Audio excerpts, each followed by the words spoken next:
Hi viewers, good afternoon. Another episode of Guest with Nazir. I hope you have a fantastic weekend. We are honored. Today's guest is Chartered Accountant, Mr. Nisar Ahmed Qureshi. Welcome in our show. Thank you very much.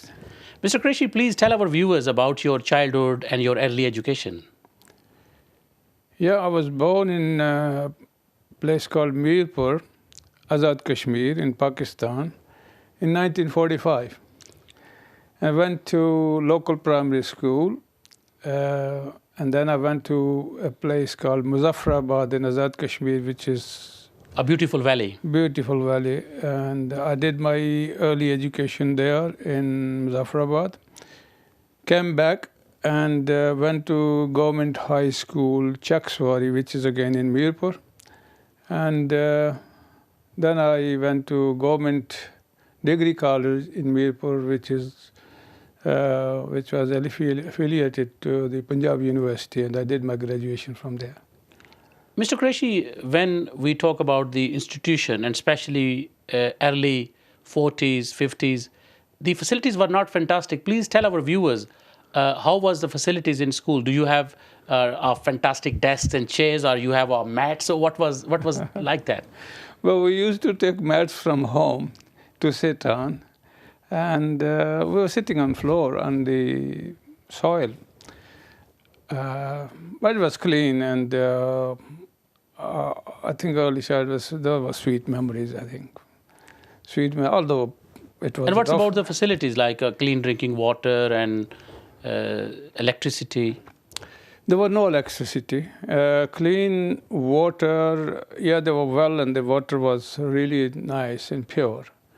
In some parts, there was no water, and people used to drink from the pool, where all the animals and cattle used to drink, and people used to drink from it. But no, in primary school we had well water, which was really pure and nice. So how was the arrangements? Because you mentioned there was no electricity. So when you were finishing your school in the evening studies, so what was the arrangements? Please tell our viewers how you used to get the light, especially and sitting, and what was the arrangements for that?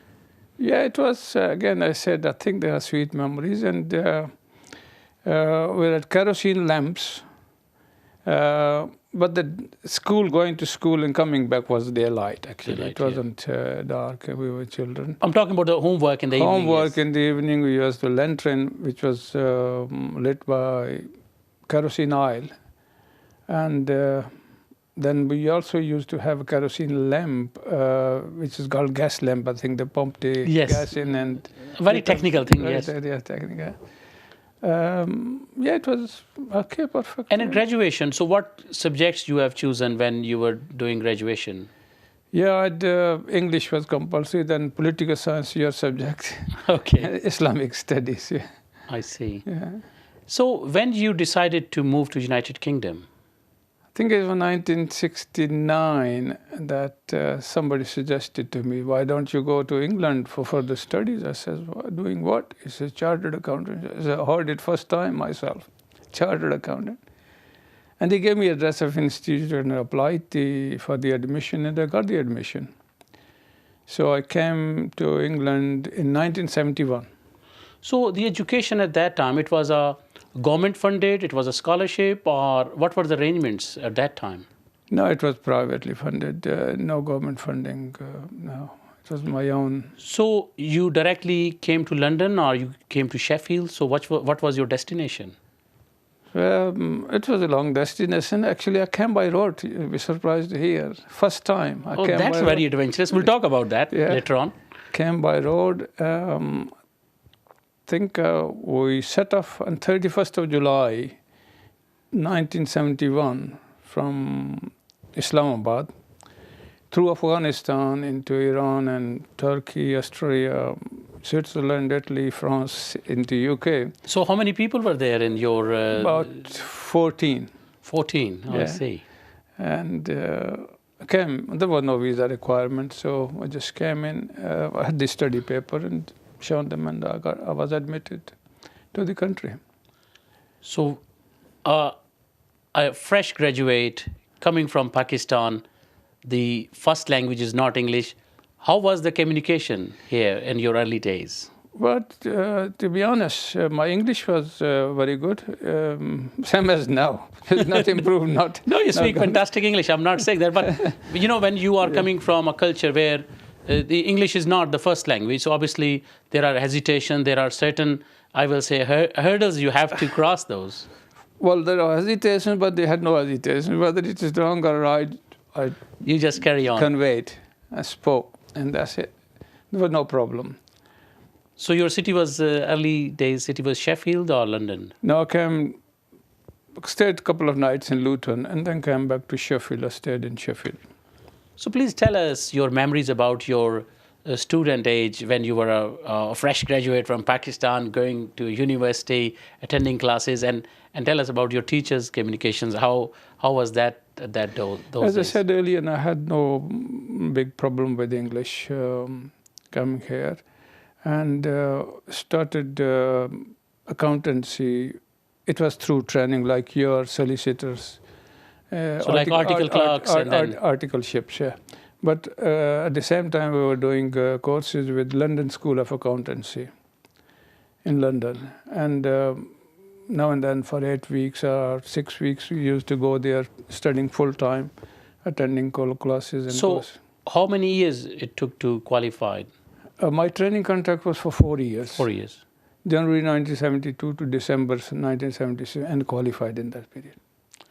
And then you went to full-time job or employment or your own business. So what was the next? Yeah. The training, as you say, the articleship was through the employment training. And I was working with Mr. Curtley. The contract was with Mr. Curtley, George Curtley. He was a chartered accountant based in Carver Street, Sheffield. And at the same time, I was working with big firms on big audits like Henry Boot Group, auditing with Housen & Co. Chartered, another big company of accountants, and KPMG. I was working with them at the same time, and also working with Express Dairies. It's a big dairy manufacturing products company. I was doing costing there. I see. Yeah, it was a variety of experience. Then I was also involved with a receivership of a big company called James Dixon. That was the finest cutlers in the world gone down, and I was in charge of rescuing it. I see. Yeah. So please tell our viewers about your community work and experience, because I know you were involved with the mosque committees, you worked with the different charities. So how was that experience? It's great, and I was involved with establishment of a mosque in Tinsley, Sheffield, in 1972-73. And we had first meeting in the park because we had no building. I see. And then from there on, we just acquired a small house, and it's pleasing. It's really good that spreading the knowledge through mosque, teaching children is the knowledge, whether it's the Quranic knowledge or any other knowledge, the knowledge, spread of knowledge. So how difficult was that, especially when obviously you are acquiring a new building or an old building, then planning permission and all these technicalities? Yeah, it was difficult because the people didn't accept these type of establishments within the community because it was a house within residential area. There was a lot of opposition, but at the same time, the local councillors, because they wanted our votes, and they helped us, and we did get successfully limited permission to teach children the Quran and the Arabic language and Urdu teaching. So then when you started your own business? Yeah, I qualified, as I told you earlier on, 1976. That is the specified period. And really, I was very lucky that I qualified within that specified period, because a lot of my friends and colleagues I know have not qualified even now. And a lot of the exam in 1976, that was the exam I took, was really the toughest, they say, in the institute's history. The pass rate was 9%, which was very good. And I did qualify within the specified So period. how many papers you have to pass in this exam? Oh, about 6 papers, 6 and papers. final ones, yeah. And yeah, they have changed the system and all now. The exam system, they have changed after that. That was the old system when I qualified. But it was the toughest. I see the supply and demand, I think they only pass so many people, what they require, the community they require, right? And yeah, and so qualifying 76, then I joined some Altman Smith & Co., I mean, another firm of accounting. But they made me partner in that. So that was my practical experience of running a business. How many people you have trained? Because in your business, you have a lot of people who joined as a trainee accountant. So how many people? I think there will be a long list of those people. There is a long list of people. I can't really put the number down, but I think there are a lot of... One girl came in, and she joined Home Office. And she became principal officer there. And I asked her one day, I says, how did you do it? He says, through your training, through your teaching. And no qualification behind her. She's the principal officer in Home Office. So she have a basic education, but has got some training with yourself, and then she got a very good job in the Home Office. Her principal office means it's a very high Right. post. And then qualifying for chartered accountants, I think about 10 people qualified. And, Mr. Rashid is my trainee. Quite a few, couple of them in Birmingham. And my daughter-in-law, my son, it's about 10, 15 people qualified, chartered accountants. So in education, today's education system and education system when you came as a fresh graduate, so what difference you see? Because you have trained fresh graduates nowadays, I'm talking about present age, and when we talk about early 50s and 70s, so what was the difference in the syllabus and the way of teaching? I think it has changed somewhat with the technology. I think it's much advanced. When I joined in, the computers were very rare. I see. The calculators we used to use, comptometer, the big machines, like till rolls and things like that. What's about the old typewriters? Yeah, all typewriters were there, and then they developed onto Amstrad and simple. The first audit I did was the Kabul, I think, system of the punch cards and the holes in there and system like that. And now the sophistication, the technology is so much advanced that it's completely, everything is different, the training-wise and so on. And some of these graduates some of the trainees are much clever than us in that field. So how was the transmission when the system was changing from the the manual system to the computer system? So it must be a big hurdle and big challenge for you. Yes, I think it's gone on smoothly, I think. It's gone on smoothly. It's a keen on learning new things, even ourselves, I took some interest in it, and we find it much easier and speedy and accurate going on to the system, yes. So it has changed from the old system to the new system. We used to add things up, millions in our head, writing down on paper. Now it's all computerized. Now, it's a paperless office. Yeah, technical question.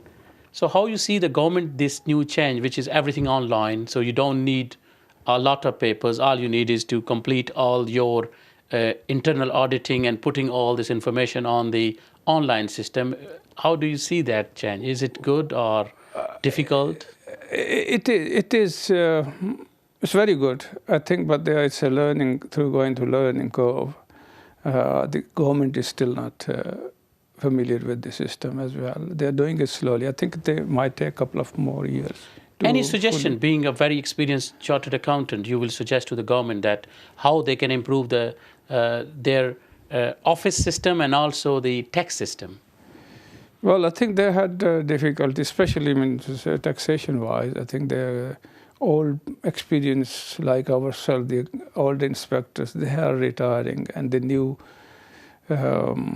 people are coming, and they are young graduates again, with a lot of computer and technical expertise, but not really much knowledge of the taxations and so on. They are going through a difficult time as well, the tax system. So I'll give you an example of this, that fill in some tax forms last time, and they still not send the calculations back. And they acknowledge they received the tax returns and so on. And the one they processed, they missed some lot of incomes, a lot of information from the tax return. This shows the inexpertise, inefficiency on their part. So do you have any suggestion how these things can be improved, or it means more training should be introduced to the staff members, or our system needs to be reshuffling? I think they need to look into it, and more training, more officers being careful when they pick the tax returns or processing there.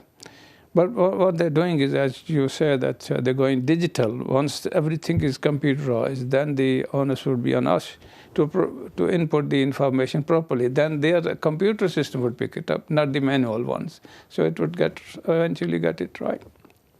So it will take a little while. It will take a couple of years, they say, a couple of years. About your charity work, so obviously you belong to Kashmir, and Kashmir has gone through a very difficult patches in the history. So how do you feel when you see all these situations? Because your childhood was there, you still have a family there. So how you see these things? Well, charity work, when I'm involved as a member with Al-Fila Foundations in Mirpur, and we got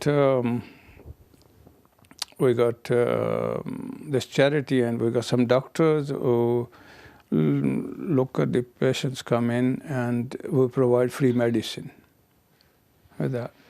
And also, I was president of the organization called Tariq-e-Kashmir, which is an organization affiliated to Jamaat-e-Islami, and we were doing a lot of charity work. There are some schools being run, Reed Foundations and so on. And Minhajul Quran, again, another charitable organization which has got school all over Pakistan, actually throughout the world. They are doing that. Yeah, they are doing that. Yeah. So what is your message for the young graduates who are interested to become chartered accountants, or they want to join this profession? So what is your tips for them? Well, if they are interested in it, I think they should look for the big accountancy firm where they will have a better future. Starting with new small organizations, you will get a lot of experience with small organizations like ours. Mine is not very big, and again, there are a lot of other one-man bands people. Not very big organization like big firms of accountants, where their career would be very good and they would enjoy the accountancy. But if somebody's a fresh graduate or doing A-level, so obviously straight away they will not be able to join the big organization. So what are the tips, skills they should acquire? Because when you are a student, like research skills, studying skills, mathematics, and all these skills. Well, I think it's very difficult to say anything, any skill. I think is you need, skill-wise, they need a little bit of experience. They can join small firm, and then they could move on to big one. But it's a ladder, yeah. I think they should look for the big firms. That's what my advice would be, where their career would be good, a future would be good for them. The small organizations, again, there are quite a lot of Pakistanis there. They are in big firms, and they are earning hundreds of thousands of pounds, and Monday to Friday work, and then if they're working here now, today, they could be in China next day. There are some people, and that's where the future is. This is a big, good future. So young South Asian has made good progress in this category. Yes, oh yes. So any message for our viewers who are watching today? Well, work hard, aim high, And whatever profession you want to choose, I think you should work hard. And especially for the businesses who and the business people who are watching this show, what are your tips? Because I have noted when people start business, they have different ambition, but in the startups, they need some tips. So what are your tips for the new starters, especially in the business? Well, promote your business, and I think the cash is king, they say, and watch the cash flow, and expand your business within the limit as you go along. A lot of people in early days, when they set up shops or a business, they set up, a sole trader. But what do you think, sole trader versus limited company? A quick answer. Well, as you you know that better, but I don't think there is much difference as a sole trader or a limited company. Limited company is a legal person in its own right, and if there is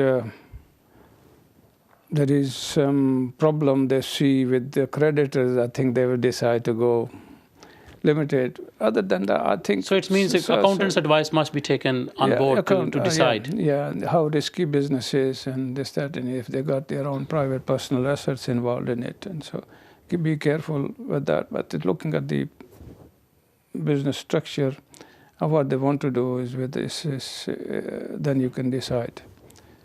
Mr. Qureshi, it was nice to have you in our show. And in coming days, might we will request you again. But it was a pleasure to have you in my show. Thank you very much. It's my pleasure that you chose me and brought me here. Thank you very much. Thank you very much. Thank you.